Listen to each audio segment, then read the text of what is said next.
You know, it seems like just yesterday I was here for Bob's wedding, and it has been almost a year. Can you imagine?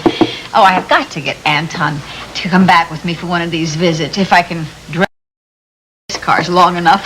Penny, is he still doing that? Don't you worry? Every time. I used to go to the track and watch, but now I sit at home and hope everything's okay. I can sympathize with you. David's work isn't dangerous, but it certainly keeps him away from home a lot. He's out of the country now. He's not going to be able to be back in time for the party. Oh, I was looking forward to seeing him so. Yeah, so was I. Oh, dear, I guess I'm lucky Chris decided to retire. Oh, I wonder who that is. Did you know that Annie and Dee they're back? Oh, no. Annie brought the quads. Oh, wait till you see them. I can't wait to see them. I've seen the pictures. And Look who's here. Oh, Mother, this isn't like old times. Oh, my goodness. Welcome home. And the same to you. Won't you sit down and glad you came by. No, I can only stay for a minute. Mom, Emily just called. What? Did she say where she was? Well, she didn't have much of a chance to say anything. She asked to speak to you, and then when Susan grabbed the phone and Emily heard her voice, she hung up. Oh, no.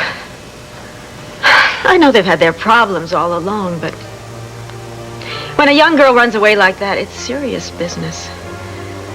Sometimes things can just come between a mother and daughter that pull them apart forever. Calm down, Lucinda. How can I? She's undermining me. She's stealing Lily away from me. Well, all Miss Snyder wants is Lily's happiness. She's her natural mother. Well, she gave up any claim to Lily 16 years ago. Well, did you give up all claim to Sierra? Sierra, that's a different story. Sierra was a different culture. Sierra was different. She wasn't illegitimate. Whose side are you on, Ambrose? You, always, you know that. All right, then stop undermining me. Help me find some way to stop her. Stop her from what? From stealing away Lily's love. My life. Well, why don't you go home with your mother? Because if I go home now, I know I'll just stay angry for a long time. I just need a couple of days to cool out, you know? You don't mind if I stay for a couple of days, do you? No, of course not. You want a few extra days? You've got them. Thank you. You're Thank you welcome. very much. And thank you for coming home for lunch today. It's great talking to you. Yeah. I wish my mother understood me the way you do.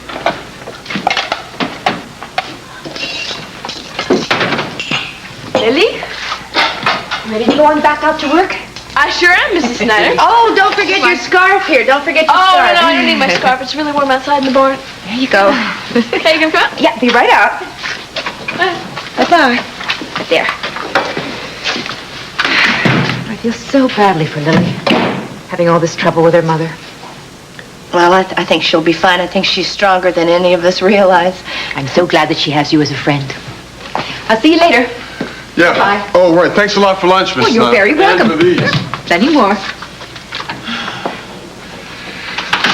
Look, I think we better get back to work, too.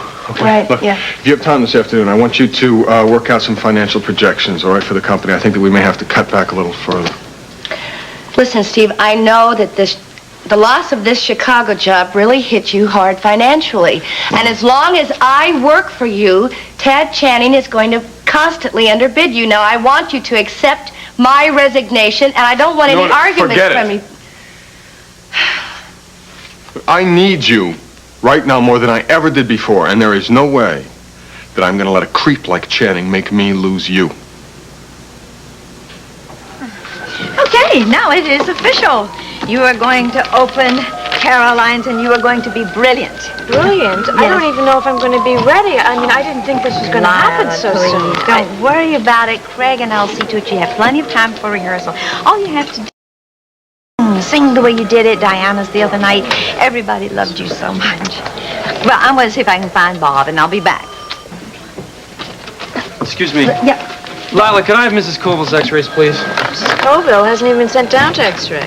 I ordered those over an hour ago. What's going on? Life as usual. She's not an emergency case, and we're short a technician. Well, somebody should hire up some more then, you know? I mean, this woman needs a diagnosis, not a lot of excuses, you know what I mean? Excuse me. Oh, it's no problem, Red. I'm getting used to it. Please don't call me Red. Oh, by the way, you know, the other day when you bumped into me, I wouldn't have been so hard on you if I'd have realized Realized what?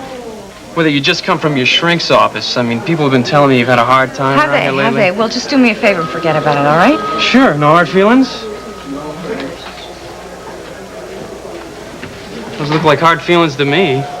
Casey, I realize you were trying to apologize, but I think she missed it. Missed it? Didn't come anywhere near her. Hi, Casey. Is there something I said? No, it's something he didn't. Never mind.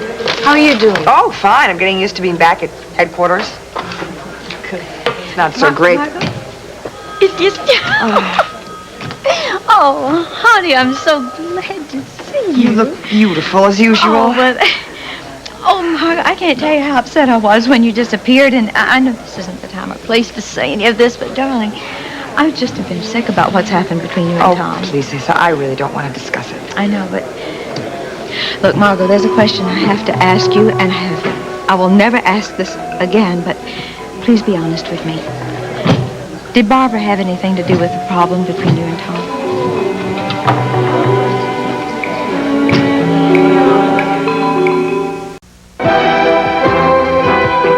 This portion of As the World Turns has been brought to you today by Ultra Pampers. Even when they're wet, they're dry. And by Safeguard, the combination of maximum deodorant soap protection and a rich, thick lather. We'll continue with part 2 of As the World Turns in just a moment.